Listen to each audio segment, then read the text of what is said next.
The signal. The emergency klaxons had been screaming for 6 hours straight. Dr. Helena Ward stood in the observation deck of the UN Emergency Command Center in Geneva, watching the holographic display with the same numb disbelief as everyone else. 317 contacts. 317 warships, each one larger than anything humanity had ever built, sitting at the edge of the solar system like vultures circling a dying animal. The Drelith Dominion had arrived. "They're not responding to any communication protocols," General Zhao said, his voice tight. The Chinese military commander looked like he hadn't slept in days. None of them had. "We've tried every frequency, every language database, even mathematical sequences. Nothing. They don't need to respond," Ambassador Okafor said quietly. The Nigerian diplomat's hands trembled as she manipulated the holographic interface.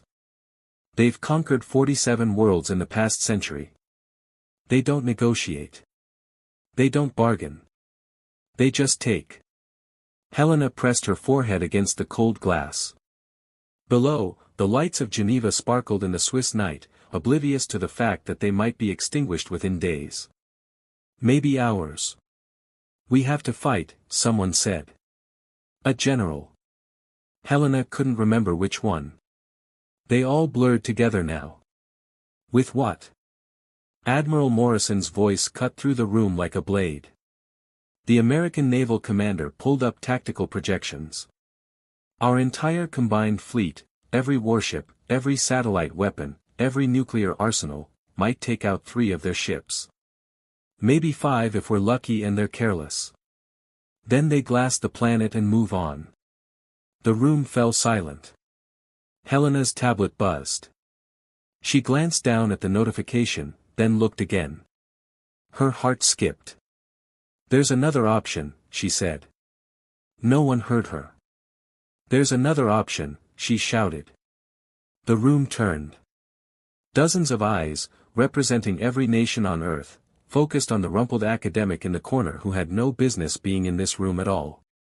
Helena had only gotten clearance because her research on deep space archaeology had flagged something in the Defense Network's historical archives. Something no one else had noticed. General Zhao frowned. "Dr. Ward, unless you've hidden a fleet of warships in your university basement." "Someone helped us before," Helena interrupted, pulling up her files on the main display. 400 years ago. We just forgot." The holographic display shifted, showing a sleek probe drifting in deep space. Voyager 3, launched in 2089 as humanity's first interstellar messenger. It had been forgotten decades ago, a relic of optimism from a time before the resource wars and the Great Collapse. "This probe contains encrypted data that shouldn't exist," Helena continued, her words tumbling out faster now. "The encryption is quantum level, beyond anything we had in 2089. It was added later, remotely, by someone else. I've spent 8 months breaking it." She pulled up the decrypted files. Coordinates. Mathematical sequences. Quantum entanglement keys. And at the bottom, a single word in perfect English, remember. "Remember what?" Ambassador Okafor asked. "The Singapore event," Helena said. 2185, the official record says a rogue asteroid passed within 10,000 kilometers of Earth, a near miss. But I found the original trajectory data. That asteroid should have hit us. Should have ended everything. But it didn't. Its course changed. Not gradually. Instantly. Like something reached out and moved it. "You're saying aliens saved us?" General Zhao's skepticism was palpable. "I'm saying someone did. And they left us a way to call them back." Helena highlighted the quantum keys. "This is a communication protocol. A specific signal pattern. Coordinates point to a location in deep space, nothing there now, but the math suggests it's a bookmark. A waypoint in spacetime itself." "This is insane," someone muttered. "So is sitting here waiting to die," Helena shot back. Admiral Morrison studied the data, his weathered face unreadable. Even if you're right, Dr. Ward, we have no idea who, or what, would answer that signal. It could be worse than the Drelith. Then we're dead either way, Helena said flatly. But at least this is a choice. The silence stretched. Outside, the Drelith fleet was beginning to move inward, their engines leaving gravitational ripples that Earth's sensors could barely interpret. Admiral Morrison looked at General Zhao, then at Ambassador Okafor.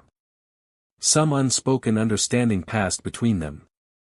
Do it, Morrison said quietly. 30 minutes later, Helena stood in the deep space communications array beneath the Swiss Alps. Her hands shook as she entered the final sequences into the quantum transmitter. The equipment hummed with power levels that would have bankrupted a small nation. Transmission ready, the technician said. On your mark, Dr. Ward. Helena took a breath. Pressed the button. The signal launched into the void. Overlord Kassith of the Drelith Dominion watched the primitive transmission with something resembling amusement. They're begging, his tactical officer said. Sending distress calls into empty space. Let them, Kassith rumbled. The towering alien leaned back in his command throne, his 4 eyes gleaming with satisfaction. It makes the conquest more poetic. They cry out to gods that don't exist while we demonstrate that we are the only gods that matter. He gestured to the communications officer. Broadcast on all human frequencies. Let them hear our voice before we silence theirs forever. The message transmitted across Earth in every language simultaneously. Humanity. Your gods cannot save you. Your science cannot protect you. You exist at our mercy, and we have none. Surrender your world, or watch it burn. You have 12 hours. Kassith smiled, revealing rows of crystalline teeth. Begin the advance. 7 hours later, the Drelith fleet had crossed Mars' orbit. Helena sat in the command center, watching the countdown. No one spoke. The signal had gone unanswered. Earth's last desperate gamble had failed. She closed her eyes. Thought of her sister in Tokyo. Her parents in Lagos. All the billions of lives about to be. Contact, a sensor operator screamed. Multiple contacts. Grid 77 Alpha. The holographic display erupted with warnings. Space was tearing. Not opening. Not folding. Tearing. Reality itself was coming apart near Jupiter's orbit, a wound in the fabric of existence that expanded with mathematical precision. Alarms shrieked as sensors tried and failed to interpret what they were seeing. 3 objects emerged from the impossible wound. They weren't ships. Ships had geometry that made sense, surfaces that reflected light in predictable ways. These were structures that hurt to look at directly, vast geometric forms that seemed to occupy more dimensions than the human eye could process. They moved without moving, existing in multiple locations simultaneously, their surfaces flickering between states of matter and energy. The Archeon Concord had answered. Every screen in the command center displayed the same thing, the Drelith fleet, frozen in place. 317 warships, suddenly as dead as drifting rocks. On the main view screen, Overlord Kassitha's transmission cut to static mid-word. Then silence. Helena Ward stared at the impossible shapes floating near Jupiter, her body trembling. What have I done? She whispered. The debt. The first thing Helena noticed was the silence. Every system in the command center had stopped making noise. The hum of processors, the whisper of ventilation, the soft beeps of monitoring equipment, all of it, gone. The silence was so profound it felt physical, pressing against her eardrums like deep water. Then the voice came. Not through speakers. Not through the air. It formed directly in her mind, in everyone's mind simultaneously.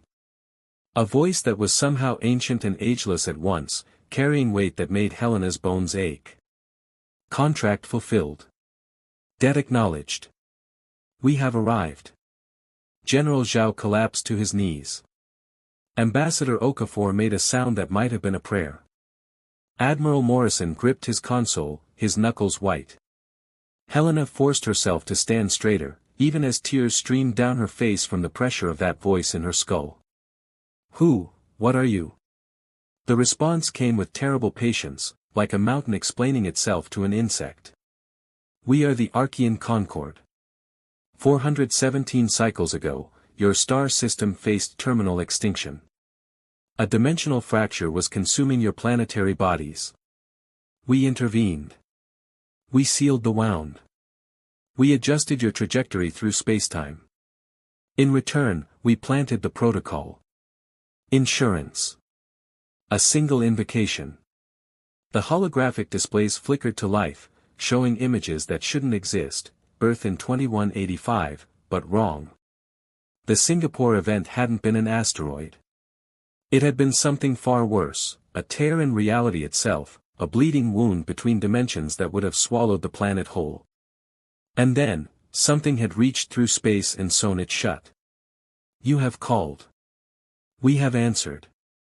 The contract is fulfilled. The Dralith, Helena started. Irrelevant. In the frozen Dralith flagship, Overlord Cassith struggled against the invisible force holding every molecule of his ship in stasis. His engines were dead. His weapons were inert. His crew couldn't even move.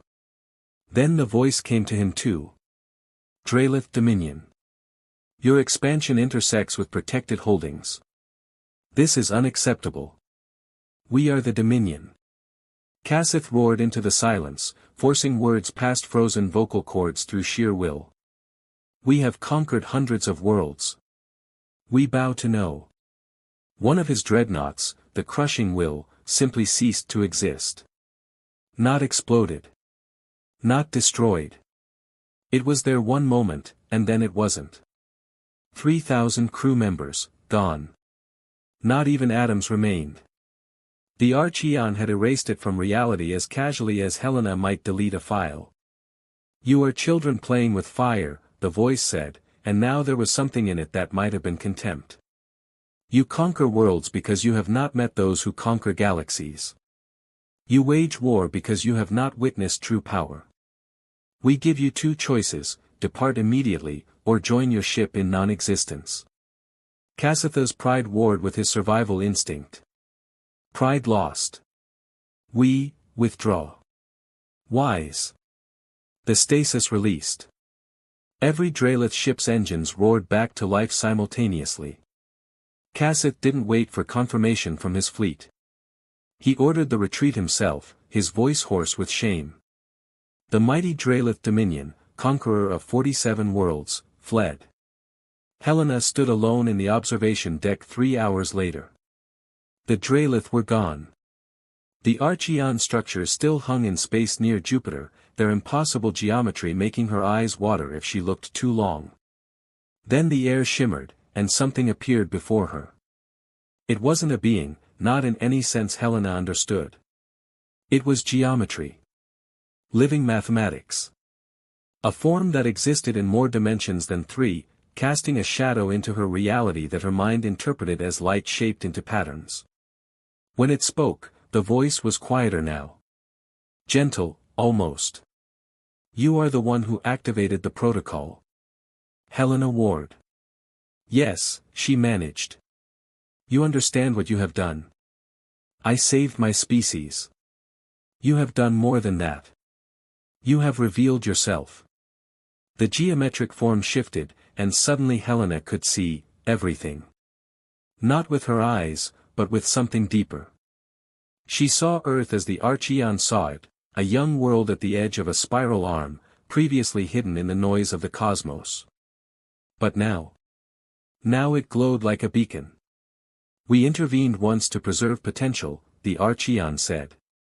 Your species showed promise. We created the protocol as insurance, yes, but also as a test. Would you find it? Would you use it wisely? Would you reach for help instead of dying in pride? Did we pass? Helena asked. You survived. That is all that matters. But understand this, your debt to us is paid. We owe you nothing. The contract is fulfilled. We will not intervene again unless a new bargain is struck. Helena felt ice in her stomach. What kind of bargain? That is for your species to decide. We do not give charity twice. But know this, now that you have been seen, others will come. Some will seek alliance. Some will seek trade. Some will seek conquest, as the Drelith did. Some will be far worse. The geometric form began to fade. Wait! Helena called out. What do we do? How do we prepare? The Archean's response echoed in her mind as it vanished. You learn. You grow. You become worthy of the attention you have drawn. Or you perish. The galaxy does not reward weakness, Helena warned. It rewards adaptation. Then it was gone. 24 hours after the Drelith retreat, Helena stood before the emergency session of the United Nations General Assembly. Every nation on Earth was watching. Every human alive was listening. She looked tired. She was tired. But her voice was steady. We survived, she began. The Drelith are gone. The Archean Concord saved us, and they've made clear they won't do it again. We paid our debt with a signal we didn't even know we owed. But that's over now. She pulled up the latest deep space scans.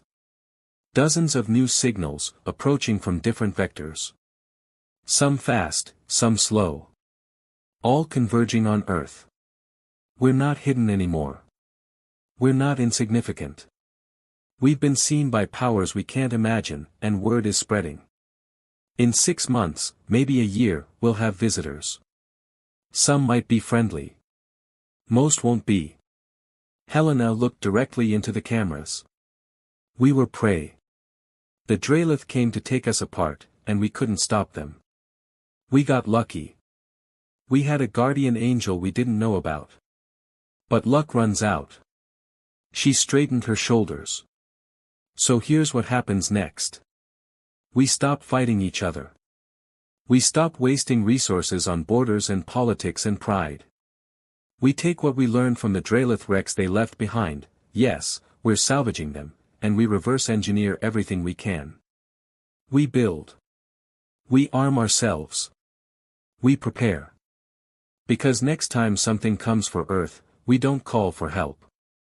We stand and fight. Not as nations. As humanity. She paused, then smiled grimly. We were prey. Now we're players. And the galaxy is watching to see what we do next. In deep space, monitoring stations logged 43 distinct signals approaching the Sol system. Curiosity seekers. Trade delegations. Opportunistic scavengers hoping to claim Drelith wreckage. And 3 signals that matched no known configuration, massive, ancient, moving with terrible purpose. Humanity's age of innocence was over. The real test was about to begin.